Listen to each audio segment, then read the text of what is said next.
At CrossFit Lincoln, our passion is positively impacting and changing lives by creating a strong, brave, healthy community through education. We talk about nutrition, fitness, mindset, and more. From the Row Flick studio, it's Aaron Perkypile, Phil Kneep, and Paul Konarski.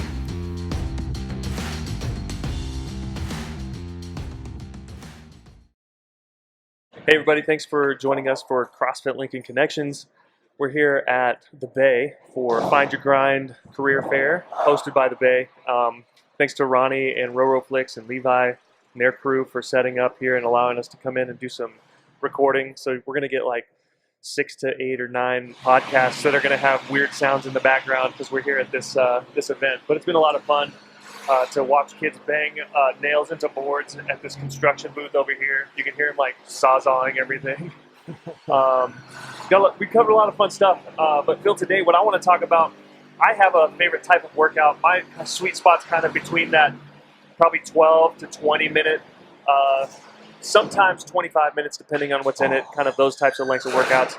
I'm not very good at 5 minutes or less, and if I'm at that 45 to 50 minute mark, sometimes I can fall off near the end of that one. So everyone kind of has that favorite one. So my question is, why can't I just do a chipper every day, or why can't I just do a 15-minute workout every day or a 5-minute workout? Just kind of pick my favorite wheelhouse type of workout and do that every single day. Yeah, I mean, like a lot of us have those type of workouts, and it's primarily just because we either played a sport at one time where we were in that domain for a long time, or there's just like maybe this pain cave that we don't like to go to. So it's important to get all the metabolic pathways in. So like when I'm talking about a metabolic pathway, we've got like an anaerobic type pathway, and I call it like a mid-range aerobic pathway, and then like a longer steady state aerobic pathway. Because they all kind of transfer over for like a balanced fitness regime type of thing. So, like an aerobic pathway thing would be like we're working for 30, 40 minutes, maybe 20, 30, 40 minutes as a steady state type of thing. That mid-range would be anywhere from like 7 minutes to 15 minutes, somewhere in there. And then your anaerobic is actually going to be really short. I think the definition of that is like 1 minute or less, or 30 seconds or less. But we usually work those into like high intensity interval type workouts. The cool thing is those like anaerobic interval, high intensity interval workouts, they translate over to your aerobic pathway. So you can actually train in those high intensity anaerobic pathways and lactic buffering pathways and improve your aerobic performance. So you kind of look at it like walking. You can walk for a long time generally. Like you can keep that walking pace up forever. But if you walk and walk and walk and walk, it's not going to help you in that like sprinting phase, that anaerobic type phase. But if you train in the anaerobic phase where you're sprinting and working hard at high intensity, that's going to translate over to being able to walk longer distances for a longer amount of time type of thing. So it's important that we get into those shorter pathways rather than stay in the longer pathways so that we can improve in the longer aerobic type domains. So if I'm watching or listening to this at home and I grew up thinking of aerobics as maybe running or walking, or maybe the Richard Simmons aerobics, right? Like right. That's what I think of when I think of aerobic. Does it matter what movements I place into those types of domains, like the anaerobic and that kind of middle state, mid state, and longer steady state? Does it matter what movements I'm putting in there? I mean, it does to some degree. I mean, you're going to get a little different stimulus with the different movements that you have in there. If you're looking for like an aerobic type workout, which really all we're doing is like looking at a pathway where you're using mostly oxygen for for your work. Like if you wanted to be a little bit more aerobic, you're gonna want to add like running, rowing, biking, and stuff like that at some longer distances, because even a 40-minute workout, if we have a barbell movement in it, say thrusters, you're probably not going to work for more than 20 seconds, and then you're going to rest for 10, 15 seconds, and then get back on the bar and work for 20 seconds. So you're kind of, even though the time domain, the 40 minutes is a long time to be working, you're a little bit doing an interval workout with those barbell movements. So it becomes a little more aerobic the more that you're running, rowing, and biking and things like that in the workout. So it does matter. It'll be aerobic if you go out and run 30 minutes. It'll be aerobic if you go out and row for 30 minutes, or bike for 30 minutes, or whatever the case may be. You can get a mix of aerobic and anaerobic a little bit by adding barbell work in there and gymnastics type stuff. So when we do strength work at the gym, right? Let's say that we're doing a 7x3 or a 7x2, or lifting a deadlift or a back squat, and it's like every minute on the minute, or every 2 minutes on the minute, we're doing two reps. Is that anaerobic or is that aerobic? Yeah, I mean that'd be an anaerobic thing. We're producing a lot of power and speed and using up our glycogen stores like that, like quick. So that 5-10 second explosiveness type of thing would be an example of an anaerobic pathway. Even going up to like 30 seconds to a minute. Like once you hit that minute time frame, you're getting into a little bit more of your aerobic pathway. So even like a 20 rep max or 20 rep type of a back squat would be something that would probably still be considered anaerobic. Yeah, and it depends on how fast you hit those reps too. So, I mean, but yeah, if it's taking you 2 minutes to do your 20 reps, that's going to turn a little bit more into the aerobic side of it. Okay. What's your favorite time domain? What's kind of in your I guess favorite versus what you do the best at? Maybe they're the same. I've moved. I used to really like the longer, chipper. I like the 20-minute workouts where Sure. there's a lot of movements and you just kind of grind through it. And I still kind of like that. But I've really moved on to enjoying those short, hard, fast, intense workouts that are like 2 minutes or less, or interval type thing, because you can keep the intensity up for a long time. Sure. And I think that's because of my background in athletics. We played football, it was super short and fast, and then you're resting. And A lot of resting in between Yeah. the short bursts. Yeah. Sure.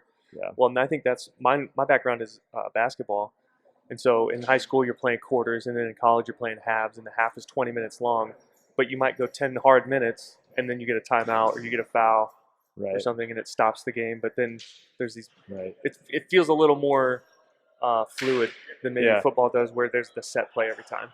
Yeah, and I think that like everybody has that comfort zone somewhere in there where they're like, I'm used to this, and I know this feeling. I know how to pace it. Yeah. Sometimes, like if you're used to a short, fast sprint, you don't know how to pace a long one. So you can start out at a short, fast sprint and then end out in a walk. I'll see that So in you don't wrestlers. like that. Like wrestlers, sometimes they're Oh, going yeah. hard for a short period of Yeah. time, but they're going hard, Yeah. and so they crush something Right. that's, or MMA people or something like that. So, Right. That's a great example. Yep.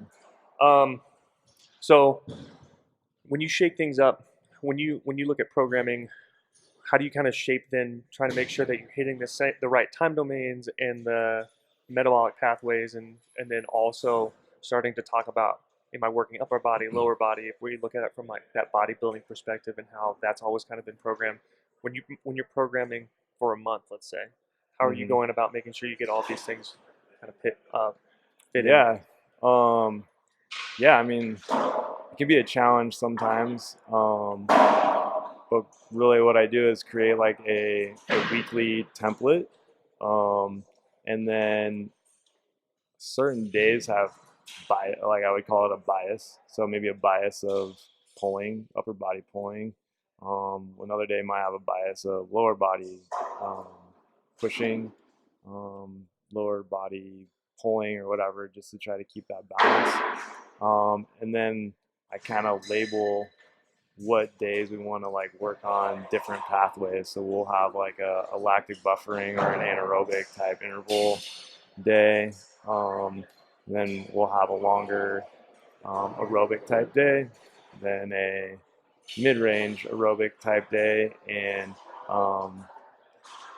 rotate the days that we have those different time domains, so that we're not always doing a long workout with pull-ups or a long workout with squats or something like that. So we're kind of keeping that constantly varied concept, but also keeping the programming balanced throughout the week. Sure. So it's just trying to keep that template consistent, and then we make tweaks and changes and things here and there. And Paul and I talk about like where are some places that like we're weak as a gym, like where do we feel like our members need the most help, Sure. and then we'll make adjustments based on that. Cool. I have one question. I had a member ask me yesterday in class. Monday was a 25-minute AMRAP. Yesterday was a 17-minute AMRAP. And then a member asked, like, why the heck is it 17 minutes? It seems really arbitrary. Yeah. So why 17 minutes? Where'd that come from? Because he's like, it was named after a president. It's like, he wasn't the 17th president. Yeah. So, I mean, what we're trying to do is like test a little bit more. I feel like in the past, we haven't really been great at retesting workouts to see where our gym population is. Or if we did, it was like beginning of a 12-week cycle, and then we would do it again at the end, but we didn't really have great data because a lot of people would miss that first week. Right. And then we would retest it, and 50% or 70% of the people in class hadn't done that workout yet. So there just wasn't great data. So it's trying to be a little more frequent with retests. So really how that lined up is this week, I think it was maybe the first week of a 4-week period or the last week of a 4-week period. And 4 weeks ago, we performed, what was the name of that workout? The 25-minute AMRAP or whatever. So that was a longer aerobic one. And then I actually had rotated the day for the next cycle into the Tuesday. So there was a Monday and Tuesday that was back-to-back with a longer aerobic type of thing. And the 17 was a little bit arbitrary in the fact that it was like, I wanted a little bit longer aerobic, but I didn't want it to be in that time domain where it was like less than 15 minutes because the day after we were having like a 15-minute time cap. Sure. So with that 15-minute time cap, we wanted to be around 10 to 13-minute time domain. So it's kind of just trying to like find a balance in the invariance in the time domain that we were working. And it's similar for the to day. when we shake up movement so that I'm not overtraining a specific, like my mind gets used to a certain round numbers like 25 and 15 and 10.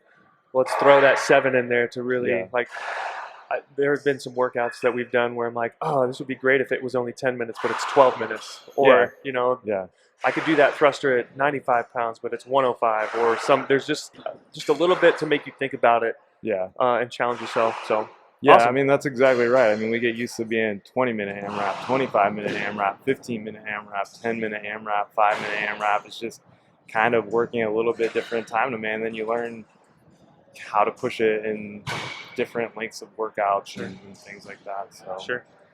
Well, I think that's going to do it for this one. Thanks so much, Phil. Talking a little bit about programming methodology. Keep showing up to the gym, people.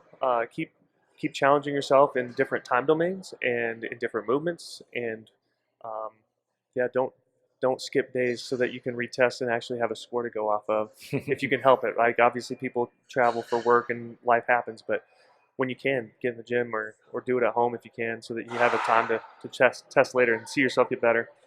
That'll do it for this episode. Thanks so much for joining us. If you want to learn more about CrossFit Lincoln, go to CrossFitLincoln.com. You can email us at info@CrossFitLincoln.com, or you can set up an appointment to meet with one of the coaches and learn about our nutrition program, our fitness methodology, and fitness programs at CrossFitLincoln.as.me/no sweat intro, all one word. Thanks a lot. See you next time.